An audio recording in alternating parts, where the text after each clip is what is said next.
From Tally to Cali, It's time to wake up. Wake up! Warchant.com is your ultimate Seminole sports source. and this is Wake Up Warchant, presented by Vitamin energy. The vitamins. The energy. Now here's Warchant.com's Aslan Hajavandi. and Corey Clark.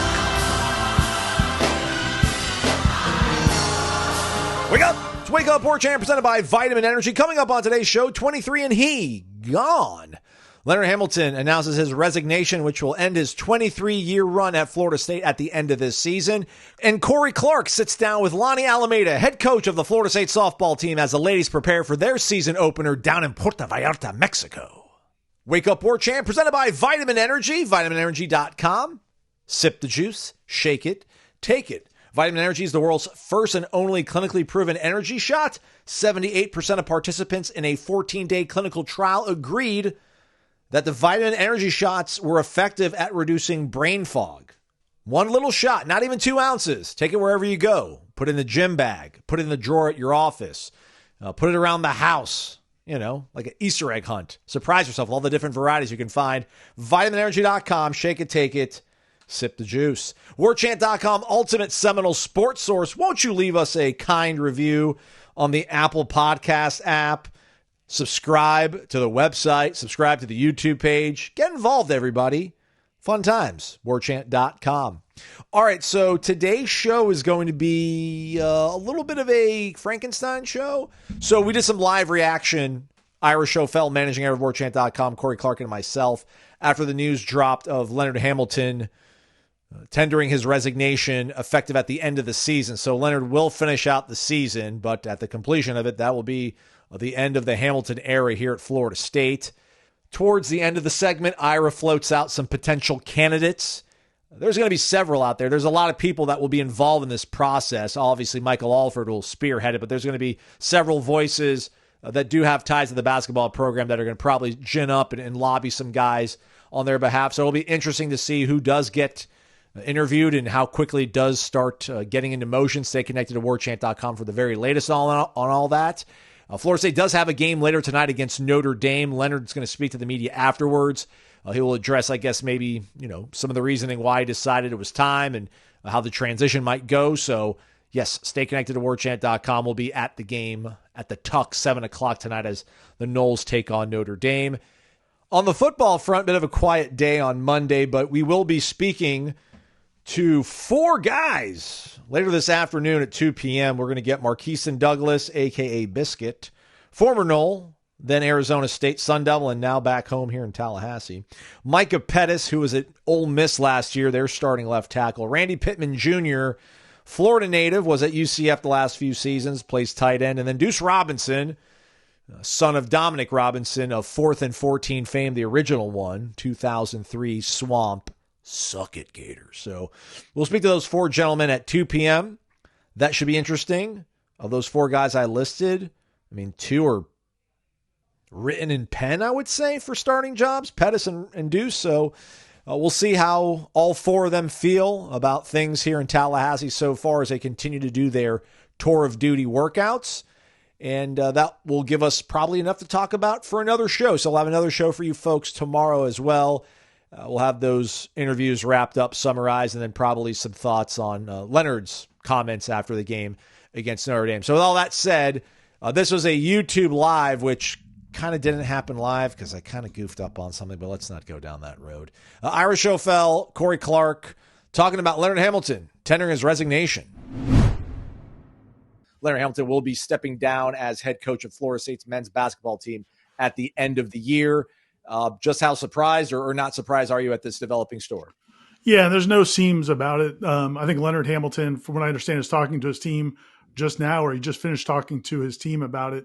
It's something that Florida State's administration and Leonard Hamilton have been talking about for a while. We all kind of raised our eyebrows about the fact that he never signed an extension at any point after the last 2 seasons, certainly after last season. And, I think the feeling around the program was this was an inevitability. The only thing that could have changed things really is if this team went on a dream run. And, for a little while there were some sparks of that, but then that's all kind of evaporated the last couple of weeks. And I think they just decided to go ahead and make it official. But, I don't think it was from what I understand, not a long contentious process. Leonard Hamilton is going to still be involved with the program in some capacity. He's going to help with the transition, with the process, identifying the next head coach. So this isn't one of those deals where it was a terrible meeting and he stormed out. This was an amicable agreement. And, and it's the end of 23 years. I think everybody feels like it's probably time. Yeah. As we talk about this, Corey, we do have the official email from Florida State University. Hamilton submits resignation effective at end of season. That's the only words on the screen I can read. Throwing that out there. I know I'm not. That wasn't a critique. It's just maybe I'm going to need new glasses. I can read the quote in the statement from Coach Hamilton. I'm deeply thankful for the tremendous support of our fans, alumni, and everyone associated with Florida State throughout my time here. I am proud of the quality of the young men that it was my privilege to lead, for their faith in this program and in their belief in the philosophy that we try to instill in them over the years. I have been blessed beyond words for the opportunity and the experience we've had here. He also goes to talk about his family and him truly love this place, this institution, and its people. This is kind of what you didn't want a acrimonious sort of breakup, Corey, and so far on the surface here, it seems like it's pretty amicable. Yeah, I mean, this is perfect. Perfect in quotes, obviously. But, look, perfect would have been him cutting down a net in New Orleans or wherever the Final Four is this year. But that's likely not going to happen. So the next best thing is that he gets it might not necessarily be on his own terms, but it is they're both sides have agreed to do this. It does not seem to be acrimonious at all. It seems to be amicable. I mean, I don't think he'd have give them a quote if it wasn't. And man, I think that when you lose 4 games in a row, like Ira was talking about, they were 13-5 and had a winning record in the ACC, and then the wheels came off. And now they've lost 4 in a row. They're 13-9. They've lost the 2 worst games of the season were the last 2. Certainly the one on Saturday was the nail in the proverbial coffin. But it just, if they would have beaten Boston College, if they would have gone 11-9, it just would have delayed the inevitable. We all think this was the end of the season, his tenure, right, Ira, without a run. And it became clear over these last 2 weeks that this team isn't going to make any sort of postseason run. And at that point, it's time to part ways, but part ways in the best way you can, which hopefully involves some sort of celebration of him on March 8th for that home finale against SMU. Ira, when you look at this, what kind of jumps off to me is the word resignation. We don't see anything in here about retirement, but I guess maybe that would be kind of too soon to tell, and he can cross that bridge when he gets to the end of the season. But I guess what we see here and some of the people watching right now talking about they're glad it wasn't going to be a Larinaga where he quits in the middle of the season. He is going to finish the season out. Yeah. Do you take anything away from the fact that it says resignation, not necessarily the complete end of the line for Leonard Hamilton as a head coach? Yeah, I mean, I think Leonard Hamilton, we all know him. And I think a lot of people that are watching this know Leonard Hamilton and have seen his competitive spirit over the last few years. I don't think he's a guy that's going to go golf. It's not like he's dying to go find to buy an island somewhere. I mean, he's a guy that is a competitor. He's been a competitor since he was a college basketball player. And before that, and when he was growing up. And so I don't think he feels like he's totally done doing whatever he's going to do in this sport. And listen, man, Doug Gottlieb got a job coaching basketball. So maybe great. So maybe hiring 76-year-old Leonard Hamilton is on somebody's radar. Listen, I don't know. I just think he doesn't want to just admit to himself probably that. But I do think this was part of the discussion. They didn't pick a word. I think, he's not ready to say he's 100% retired. And listen, man, I've always thought, I said 10 years ago, 12 years ago, I thought Leonard Hamilton would be a great athletic director. So it wouldn't shock me if he does something in the sports world. And for the time being, it sounds like he's going to be still working with Florida State, again, helping them with the search process, but then also, there might be some sort of partnership or relationship going forward, which again is good, man.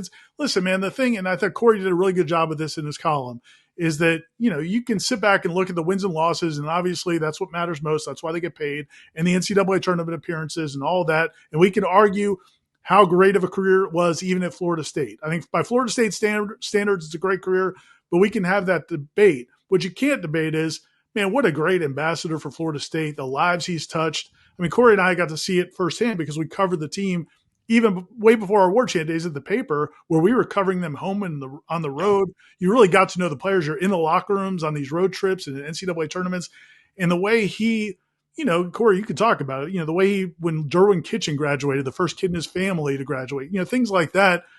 He was just a great person and great ambassador for Florida State. So I hope these last 9 games, and Corey articulated that well, that these last 9 games, that there is some of that feeling and not just, man, let's get this over with. Yeah, I thought it was telling that the first line in his quote about the tremendous opportunity, how thankful he is. He's talking about the minis coach, not the wins he's had, but the what he's done and how he's been fortunate to have all these.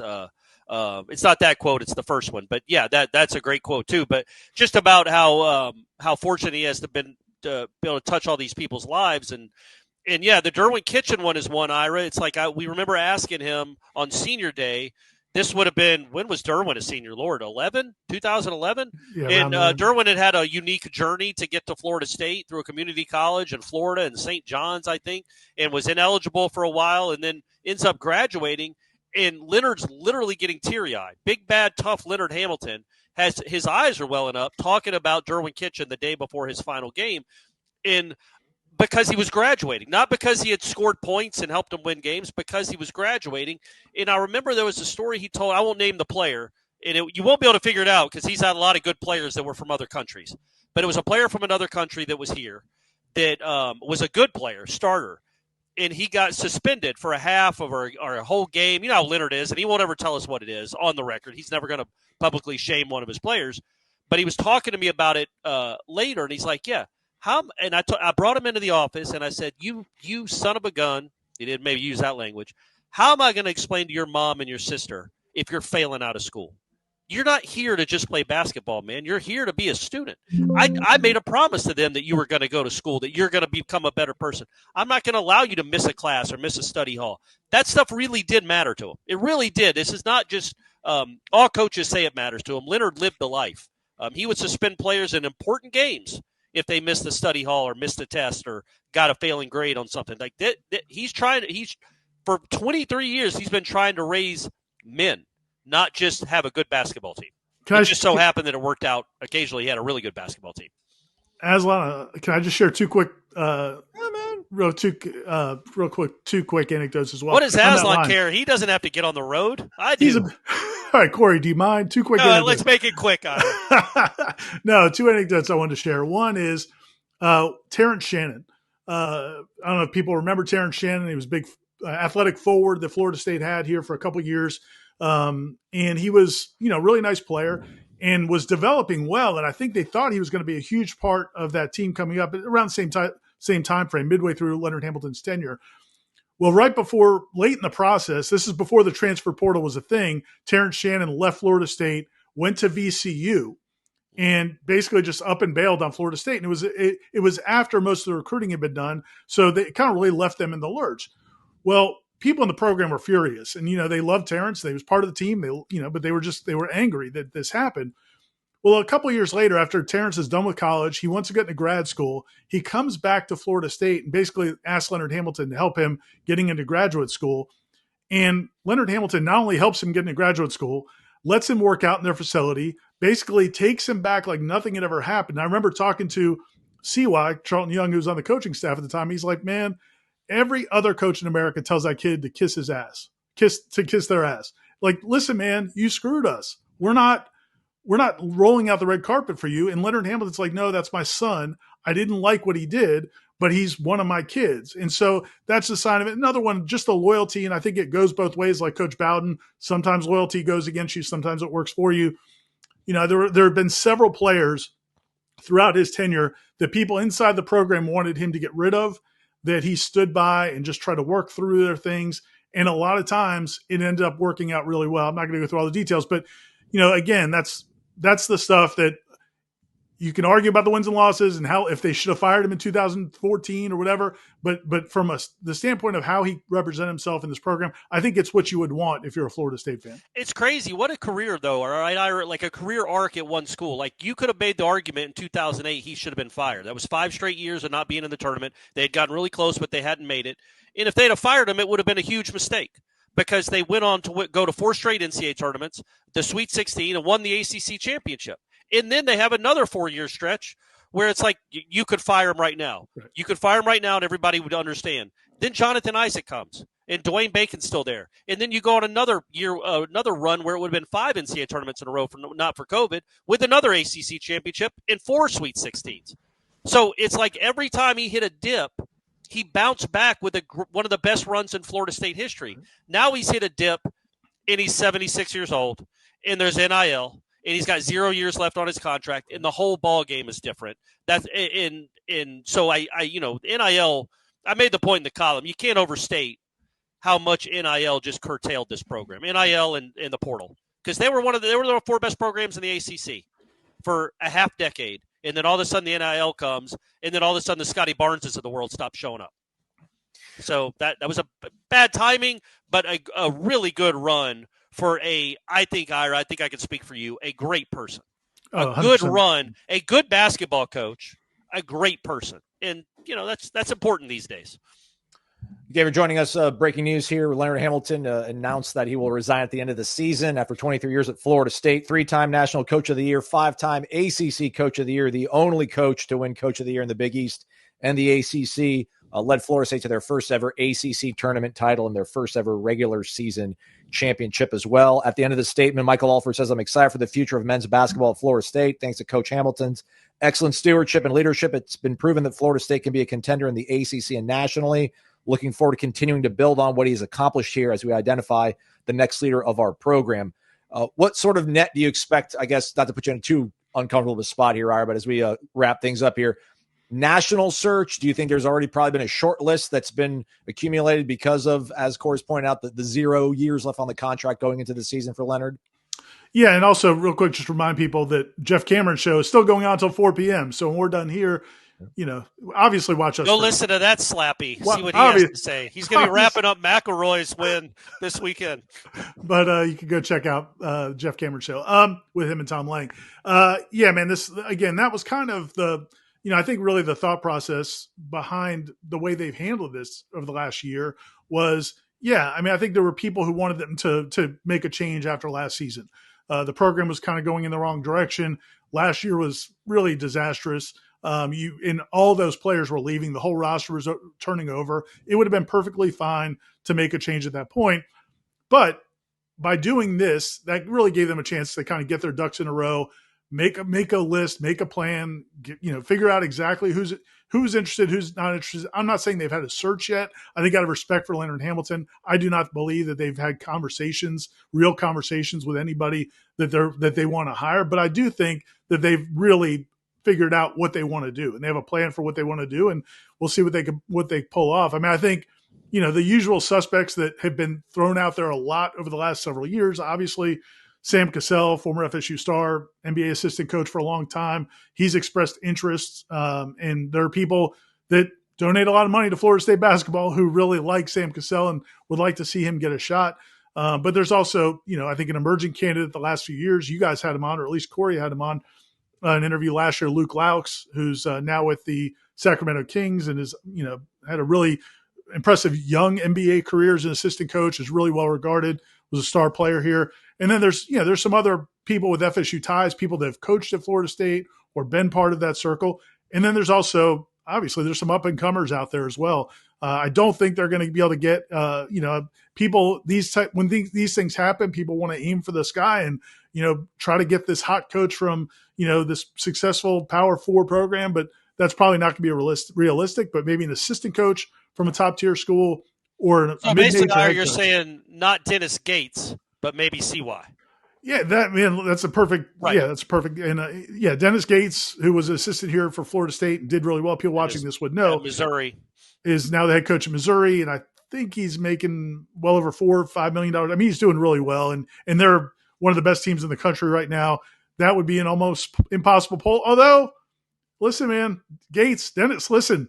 Let's get the band back together. No, he's a really good coach, and they're having a lot of success. And he does have, some interest in Tallahassee. He was here. He likes it a lot, has a lot of friends and family here. So I think that's a possibility in terms of, something that might attract him. But I don't know that they're fishing from that pond. But see why Charlton Young, who's his top assistant coach, would certainly be a strong candidate, assuming he wants it and assuming that, they can afford him, because I think, you and I both, we couldn't think more highly of Charlton Young. And then also, just real quick, Florida, they have a very good head coach right now, and I don't remember where he's from, but San Francisco, I think. Yeah, he came from a very, very mid-major, the middest of mid-majors he came from. So, and I can promise you there was maybe 1% of the Florida fan base that had ever heard his name before the week he started getting mentioned for the job. So it could be a name completely out of nowhere that's at a smaller school, but odds are if Florida can't go raid a Power 4 program and get their head coach, Florida State probably can't either. And look, Michigan just hired the guy from FAU, and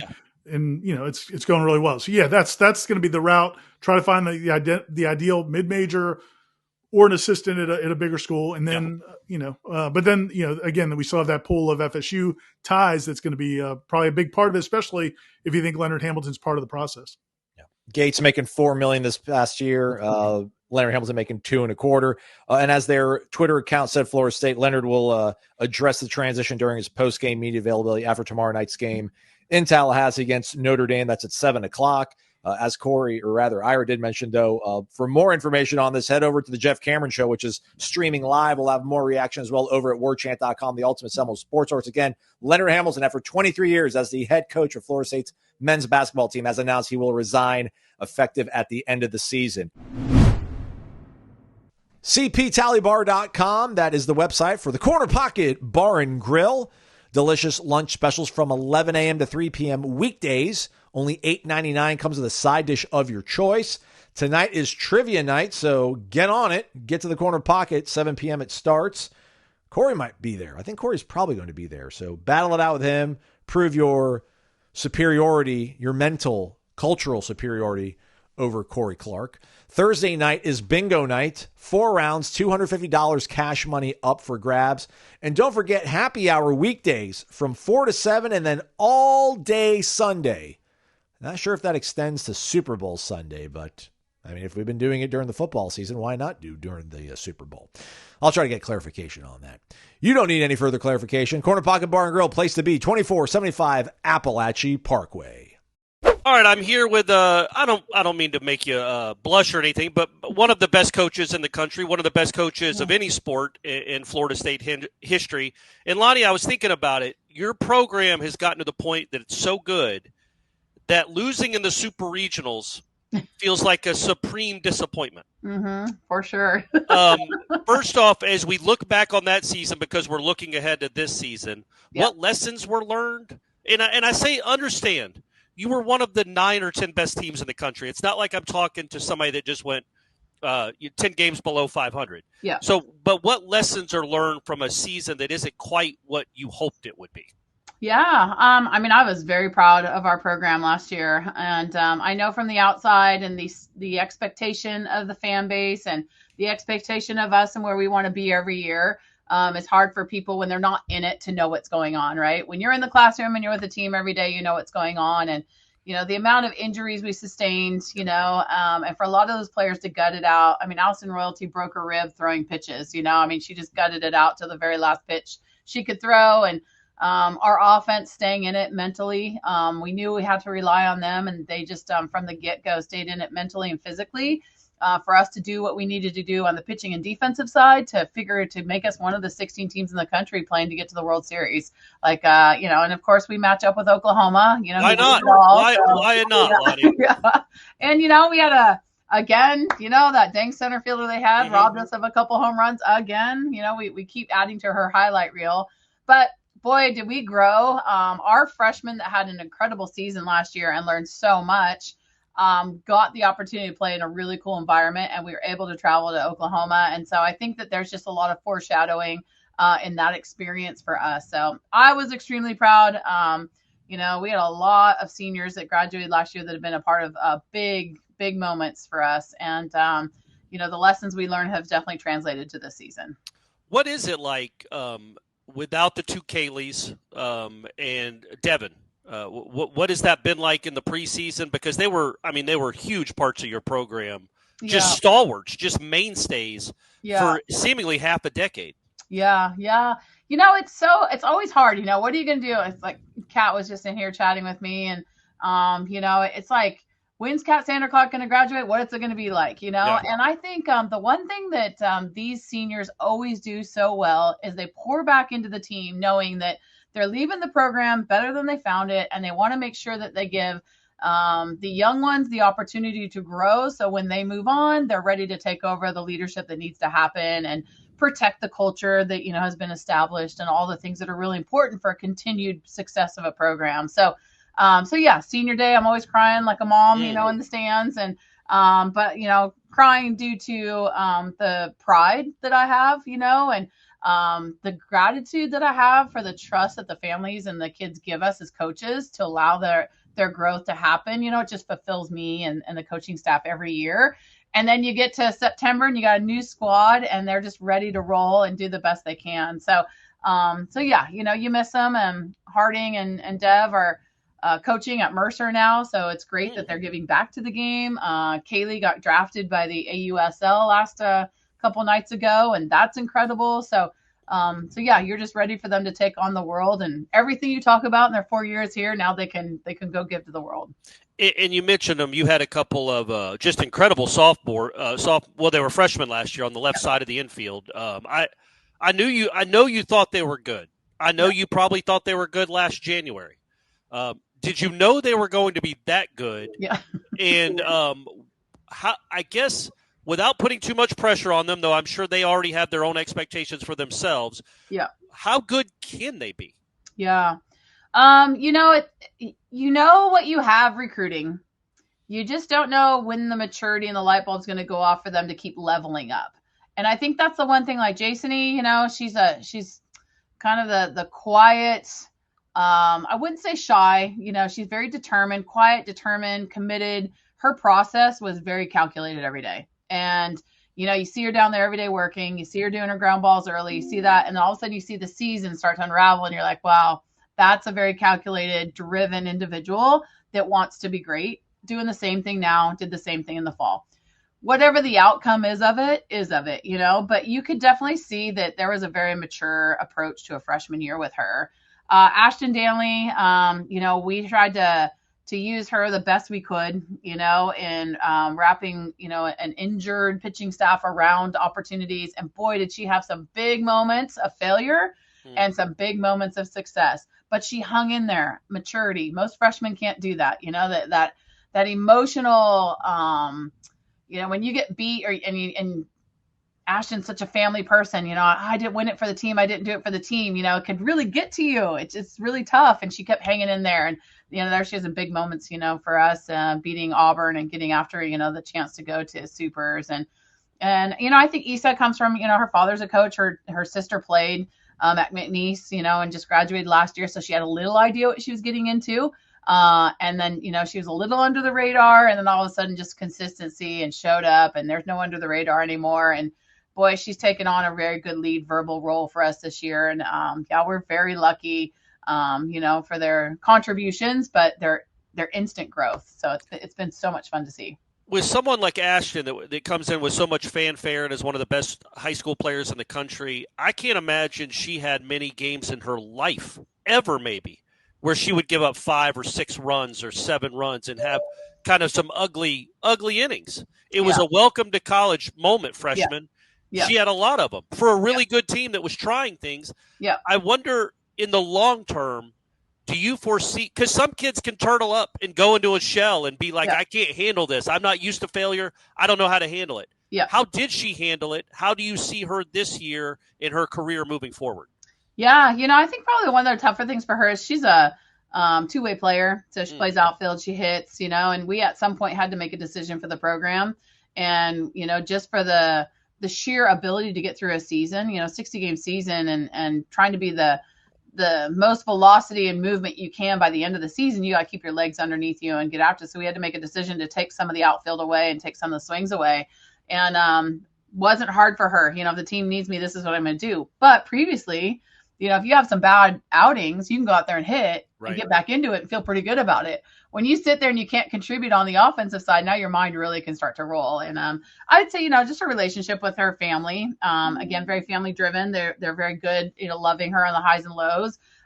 She's just very mature. She would have lots of conversations in this office. So as a freshman, was completely comfortable shutting the door and breaking down and then getting a game plan and moving forward. And, I think any coach can tell you that, when people go through moments of failure and maybe embarrassment, they all want to prove, they all want everyone to know that, they want to do the best for this team, for the fan base, for everything. They get embarrassed, when they don't produce for their team and for their fans. And so get a little embarrassed. I'm embarrassed. I'm like, why are you embarrassed? The courage to be out there in those moments, not many people can do sitting in the stands, so it's like, let's really turn around, what you've been going through. And she was able to kind of step past that.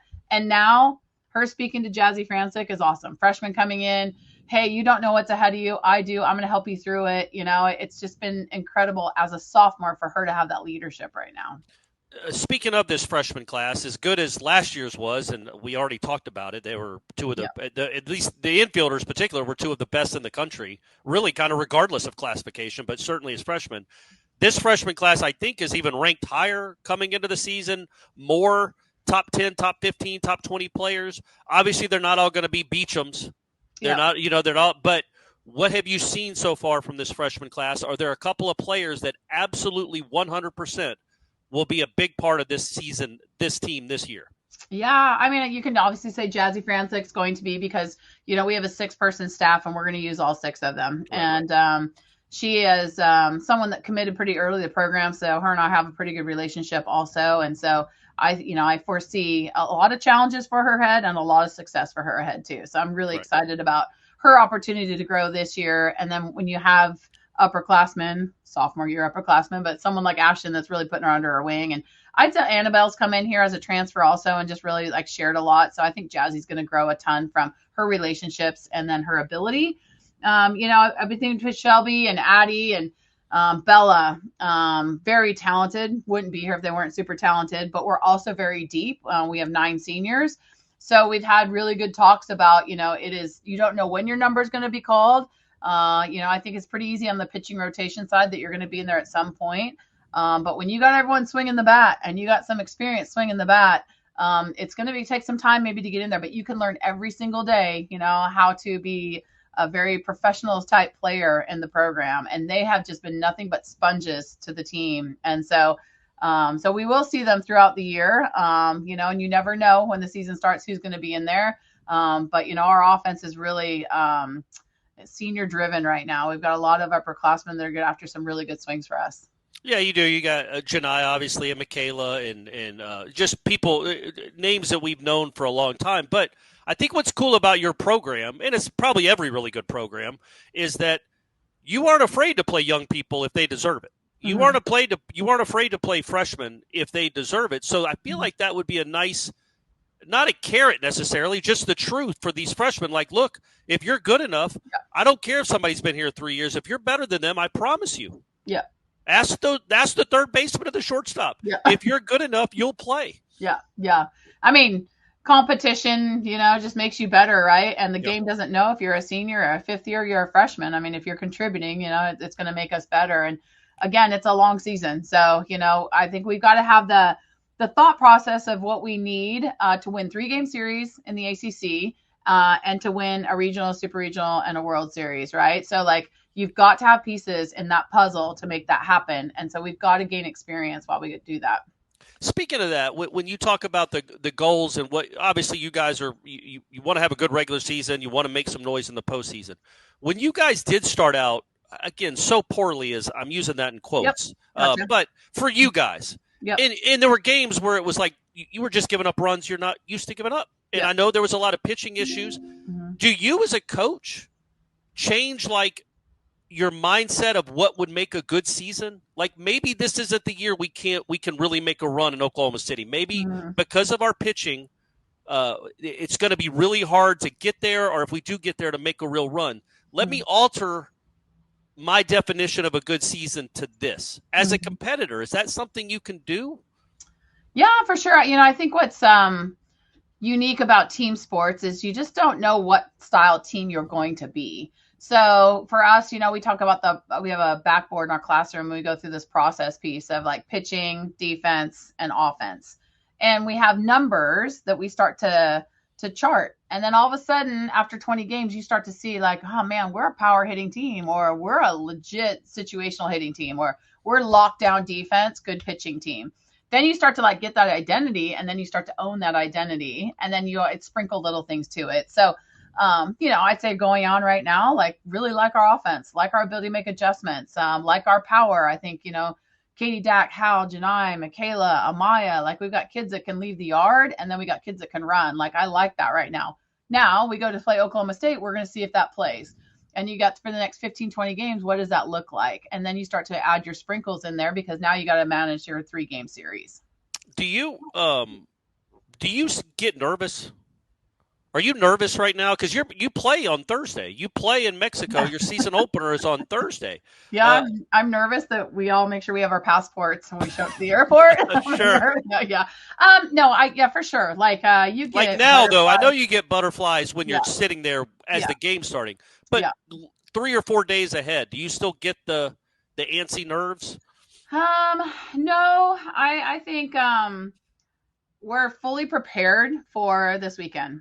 So there's nothing more that we as a coaching staff can do right now in how we've prepared our team. Now it's the feedback from the game of the other team that's going to help us grow. So I think this is where we as a coaching staff are excited because now we got to see where we can be better in 20 games. And that's where coaching starts to come in, right? Like get feedback, feel really good, prepped our team. Then it's like, oh, did we prep them? Do we need mental game? Do we need physical game? Do we need rest? Like, what do we need at this point to make ourselves better? So we need the feedback right now. So I'm really excited to see we're in a really good spot. What are we capable of? And then making adjustments from there. And could you kind of walk us through what you feel the pitching staff will be, how much different it will be, and I guess your overall confidence that it's go, because I know it's got to be healthier. I hope. Yeah, it's healthier than it was last year. Yeah. We have 6 pitchers and all are different look. So that is the one thing that's going to be pretty awesome right now is we've got hard throwing lefty with Julia. McKenna's obviously lefty with up stuff. Then you got Mimi, who last year was huge for us with that drop ball. Danley with the drop ball, velo up. We got Annabelle with the curveball and the off speed. And then Jazzy throws to all quadrants. So like when you have those kind of arms that you can bring out of the pen to neutralize the offenses that you're going to face, where last year we didn't have different looks. And so that kind of really hurt us at times because we couldn't do some matchups. And so just really excited about that. Now we've got to grow together and figure out, do I open? Do I come in middle of the game? Do I close the game? Where are the good matchups and how comfortable am I doing that? And then how well does the defense play behind me on that? So we're prepped and ready to go. Now it's the implementation of our abilities. And a couple of those pitchers are portal kids, right? They came through the portal. Can you, I guess, talk about them? And also I wanted to know this, like how much of it is when you're Florida State, you're Lonni, it's fun. People want to come all over the country, want to play for you. How many people are asking to come? What is like how do you discern who we want and who we don't want? Yeah. And is it all, I assume it's not all ability on the field. It's mostly what they do on the field, but you're looking for a certain kind of person to join your program too. Yeah. Corey, I tell you, like, I've really tried to figure, there's no blue book. I can tell everyone out there on recruiting.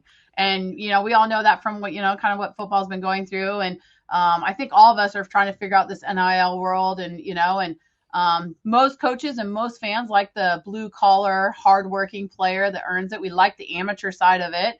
But there's a super cool opportunity for kids to make money right now. And so as we live this world, we all have to stay committed to our true north, what keeps us going, right? Like I love the transformational side of these student athletes when they come into the game. I love it.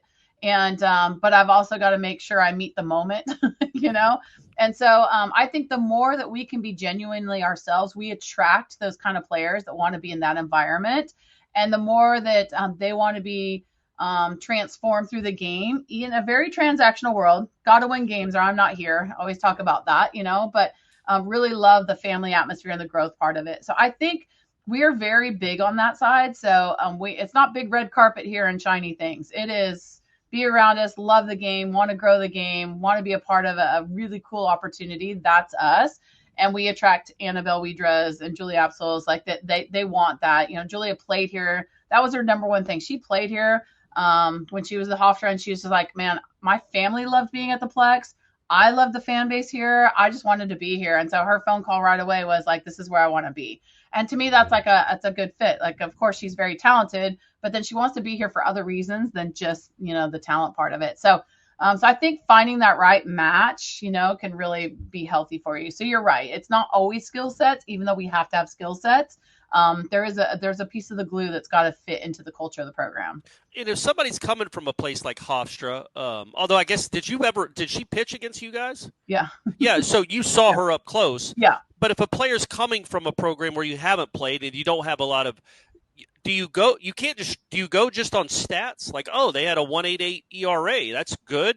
They had 58 strikeouts in 50 innings. Do you look for film? Is there film to go look at? Yep. There's film. I think there's also, word of mouth. Our sport's pretty good at talking to each other. Most of the kids that transfer in, I've talked to before. So there's a lot of kids I recruited before. They chose somewhere else. Didn't work out. Awesome. Come on back. Like we have a prior relationship. In the recruiting part, you see them. So you pretty much know. It's not pretty much, you look at numbers and you bring them in here. Especially for us. Maybe some transactional people are numbers. Let's go. For us, it's more of the personal fit. How much do you think it helps somebody like Julia? It's Julia, right, that came from Hofstra? Julia, yeah. You have seniors on your team that this is all they know is Florida State softball and how awesome the crowds are, how awesome the fan base is, the fact that you have a fan base, you have a crowd. Yeah. I imagine at Hofstra, probably not getting a couple thousand watching their games every night and having people yell K-time.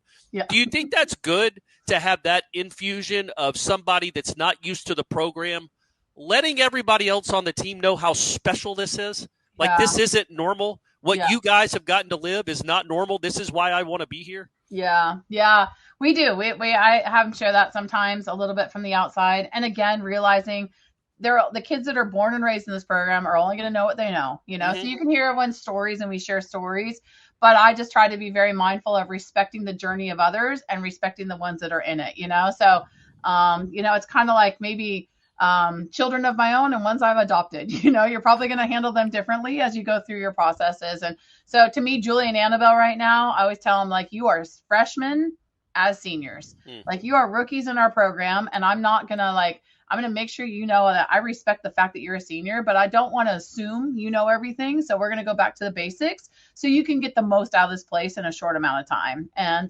so just really identifying those things, on that side. And, I'd say Julia has been, she's a little shyer where Annabelle's pretty comfortable. We played Annabelle, in postseason here. So she ended up having to go get an x-ray in her doctor's office. And she's like, oh, I know the place already. I've been around it, So it, everyone's journey is just a little bit different. So she's a little more comfortable, being around here. But yeah, it's been great.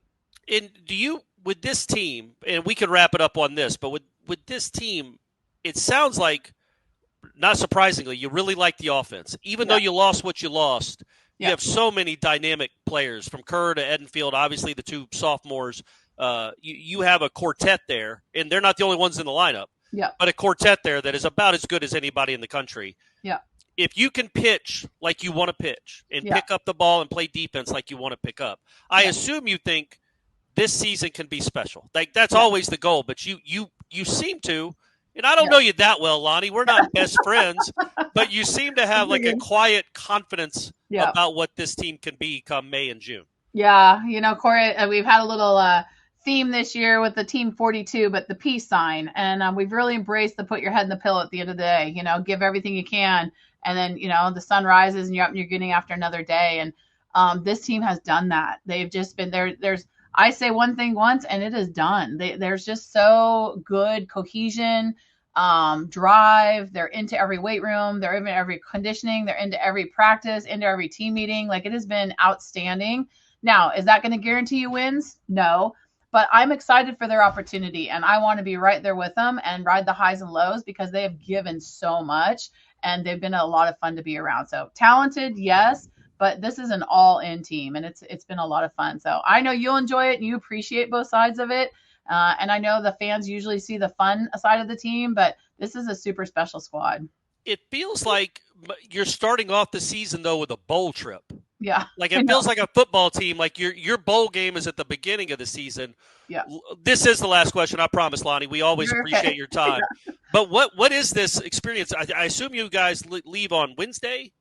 Yeah. So, 3:30 a.m. So I was at a late Tuesday, Wednesday. Oh, all right. Okay. 3:30 a.m. flight. Nice. Yeah. We got a lot this year. We are doing the road travel thing because we're going out to Oregon and Cal, and it's going to be a little challenge for us on that side, but be good. But yeah, I think Clearwater was a little like that in the beginning. So we've always been at home and then head down to Clearwater, and they create this really cool atmosphere down there. But I think this is a little more like, we'll go through customs, very, very unique.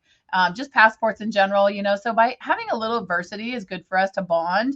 So I think these 2 weekends are going to be good for us to bond, to come together as a team, just traveling and as a team and playing. And then being able to open up at home, mid-February is going to be exciting. And you're going to a resort destination. I don't want to sound like you're going to some fourth world country, but you are going to rough it a little bit as far as the actual playing facilities, right? Yeah, there'll be a breakaway fence. I know there's dogs that roam around there and chickens. Most places you go, Mexico, I've been to South America quite a bit, played down there. And I'm excited for that for our kids. We'll do some clinics with some youth kids. And so, just different languages, all that kind of stuff that's going to be so unique and a fun experience for them. But you're right. We don't have normal cages to warm up into. There's only one field, and it's not the greatest of field. I wouldn't say Clearwater's the greatest of fields either, but when you go toe-to-toe competition, Oklahoma State's one of the best, and it's going to be great for us. And La Tech and Northern Colorado have had great years last year. It's going to be a really good tournament for us to find out what we're all about. Well, Lonnie, look, I don't care if there are dogs or chickens or donkeys running around. Go get some wins. Yeah, you got it. No excuses. No excuses, Lonnie. Thank you so much for joining us, and have a great trip, for real. Thanks, Corey. All right, that is a wrap for us. Thanks again to Coach Lonni Alameda. Thanks, Ira for jumping on and talking about the Leonard Hamilton news from Monday. Again, a little bit of a summary. So 2 o'clock, football interviews. Before that, though, Jeff Cameron show, 1 to 4 o'clock, he and Tom Lang. Then the Noles play Notre Dame later tonight, 7 p.m.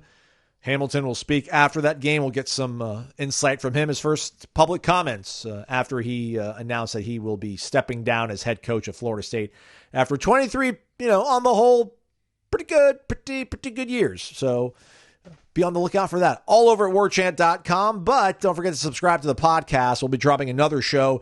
And then the Renegade Express mailbag will make its reboot. I don't want to say debut, but it'll reboot season 2, generating discussion sparked by our great friends over at Cummins. So get involved. There'll be a thread over on the Tribal Council. You know how it goes. Best question of the week will be featured in a breakout video.